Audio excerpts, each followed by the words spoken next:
side of TSIOF, you've got a Derpitz, a Nelson, a Massachusetts, a Sinop, and a Julio. This is the first time we've seen the 88775. Mm-hmm. I like it. I do too. Let's take a look at CAAT. CAAT's got an Atlantico, Mutsu, Giulio, a Lenin, and a Massachusetts. Looking at the builds, the only one that I want to highlight is the Nelson on Team TSIOF. Once again, furious. I mean, you don't need... the other weird thing is you don't really need turret traverse on a Nelson. No. So, okay. Well, he's accepted the fact that he can be lit on fire 4 times and then openly invites it. That's right. You'd be silly if you're firing HE at a Nelson, though. Mm-hmm. Yeah, weird build. All right. Movement across the board, we at least see some semblance of a spread, but I'm looking at TSIOF, the number 9 team, and I'm not liking what I'm seeing, Zav. And why is that, sir? Well, the Julio, your fully eastern side ship.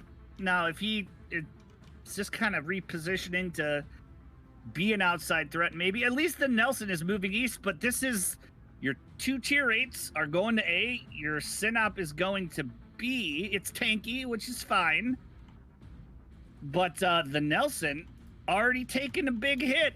It's just kind of roaming around in the back. So they're not playing islands, or they're playing a combination of islands with free roaming Nelson. Mm-hmm.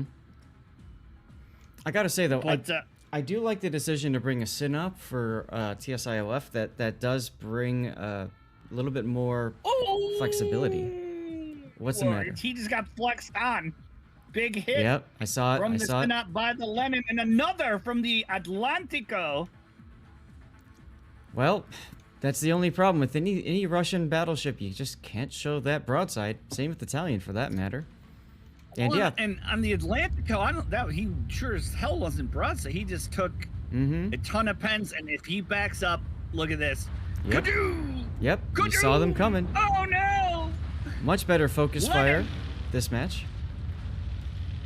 Oh, they have him trapped, and there's no one pressuring CAAT right now. And the important thing is just chilling. The important thing is his heel's on cooldown. So Edson up for sure. Dead. He's got nowhere to hide, and the Julio's at least stayed at sea, sort of. But look at CAAT, same concept. Mm-hmm. They just don't like the sea cap. They don't. They don't like sending anybody by themselves. Strength in numbers. DCP on. 40 seconds left for the Sinop. Broadside Julio to Julio action. And the Julio of TSIOF can go now take this center island of sea and become a nuisance. There he goes. Except the Sinop is dead. And this is the same thing we saw with WTFA. Mm-hmm. They funnel into this because it seems safe. But if 75% of all your firepower, except the tier 5, is located on a third of the map. Big hit on Giulio going into CCAP. Yeah, I feel bad for rebranded Steve. I think he's okay as long as he can get dark. If he can pull up to this island here, he should have enough. He should have enough room to stay dark. He can beach into it, and then he can cap, or he can just shoot and give away all his spot. That's fine. That's fine too. Shoot, you know, whatever. Also an option. I mean, it looked cool going through that gap. Look, he's dark now, and he's recognizing it, and he's stopping. I mean, if the Sinop were still alive, I still would have put him on this side of the island. He's bowing, he's protected from everything, and he's got guns. He's the only member of their team who has guns on broadsides. And now he's going to have a bowing fight with the Mutsu, who does turn broadside to him. Yeah, and he decided to shoot. I don't know if his detection would have kept him do not leave that dark, island. but no, Mutsu would have spotted him. Okay. Atlantico quite But low. It's the classic backup broadside move. The, We've seen it before. They cap C. The nice thing is that they managed to cap C. Right, the Mutsu shells did not decap, did not reset the capture timer. So that's points that TSIOF is able to take up, which is important. But Atlantico going into the B cap, well, and take already a look at low. Nelson. He's using that 32 millimeter plate to great effect against the Atlantico. The Atlantico bounced all but one shell on his last salvo. He can burn them down. Julio takes him out. The Julio, he backed up. He backed up. Island cover. But was this way. But he got the kill. So it reinforces that decision. Bad habit. Yeah. And okay, well, most importantly, now that they've got that kill, it's tied up on ships, and TSIOF has a cap lead. And therefore a point lead. And Mutsu just got domed. He just got But clocked, now yeah. look at CAAT. They've fallen into the same trap with crappier islands. Yep. They've got the you know I'm gonna say it. The Len and the Massachusetts are within 2 ships. Always a winning strategy. The Julio is at least on the right side of the island. He needs to help with the Mutsu. But that's a dead.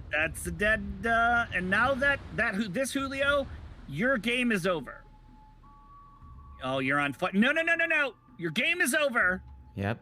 Oh, he's dead. His game is over. That's exactly correct. Yeah. As he goes down. I was gonna say, if he managed to live, you no longer have earned the right to shoot. I gotta just say, stay behind the island. I'm really surprised to see Gary kite away Nelson. I mean, fortunately for TSIOF, they don't need to push. Well, right? and they need to move him. He needs to be over on the east now. Yeah, he should be heading eastward. I agree. They're gonna push in. They're pushing in, and if they use the Lenin correctly here, he goes right here, and he's got the Tirpitz broad. He can back up to prevent the torps. He's got a Massachusetts broad, and he's firing HE. Oh no! Why? I played the Lenin for 4.5 hours straight.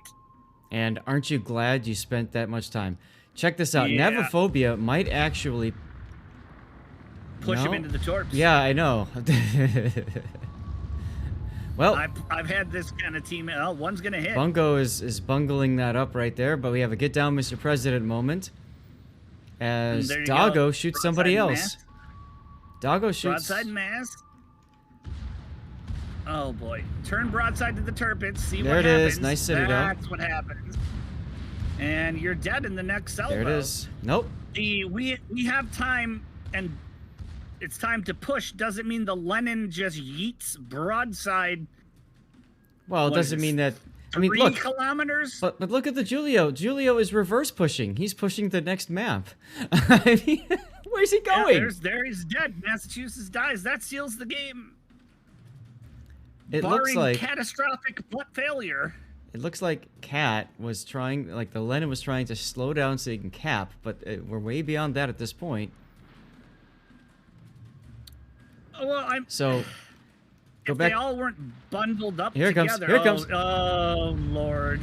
Let's go back to what I was talking about with the start of the map. Which side is stronger? It depends on how you choose to play it. And why is the Lenin still firing AG? And because of the decision that they're going to fight at A, well, the north side is the stronger side. What are we watching, GP? I don't know. 53 seconds. Oh, there's a 2-2 match, okay. But it's already going. That's true. I should probably declare the winner at this point.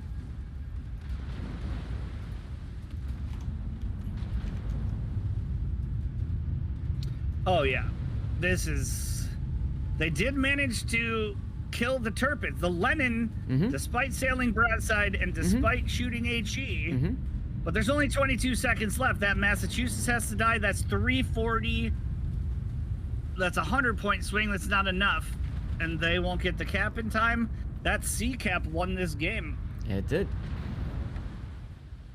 And we talked about that so many times. You can't let a cap just sit by itself. I think I'll just make this my screenshot. That's good. And that does it. TSIOF winning 3-1 against CAAT.